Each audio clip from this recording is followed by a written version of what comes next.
भगोड़े मेहुल चौकसी के प्रत्यर्पण की कोशिशों को झटका। 13,500 करोड़ रुपए के पीएनबी घोटाले के आरोपी ने भारतीय नागरिकता छोड़ी।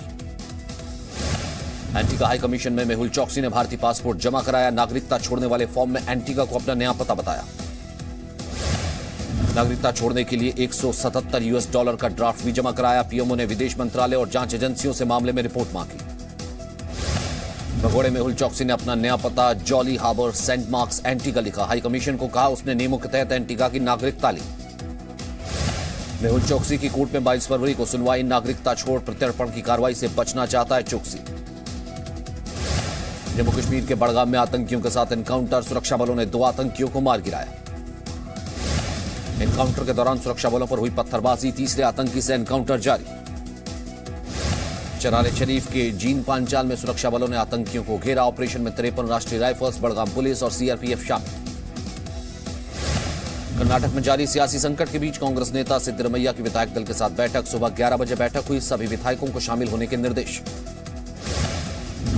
मालदा एयरपोर्ट पर अमित शाह के हेलीकॉप्टर को उतरने की इजाजत नहीं। बीजेपी का जिलाधिकारी को पत्र। पूछा, हर बुधवार को राज्य सरकार के हेलीकॉप्टर कैसे उतरते हैं? पत्र में लिखा, अगर एयरपोर्ट हेलीकॉप्टर उतरने लायक नहीं है तो फिर पश्चिम बंगाल के हेलीकॉप्टर को उतरने की कैसे इजाजत दी जाती है?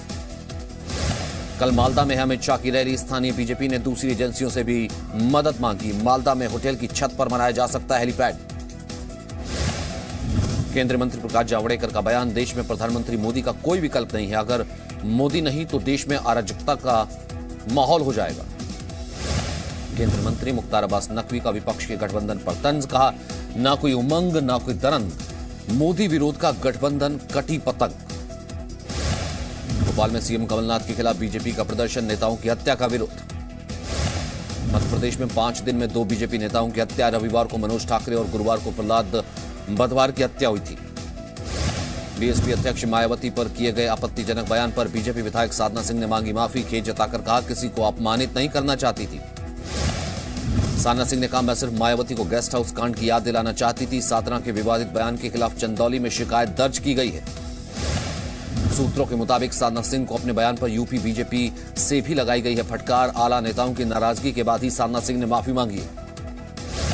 वाराणसी में विदेश मंत्री सुषमा स्वराज और सीएम योगी आदित्यनाथ ने युवा प्रवासी भारतीय दिवस का उद्घाटन किया। योगी बोले, अतिथि देवो भव।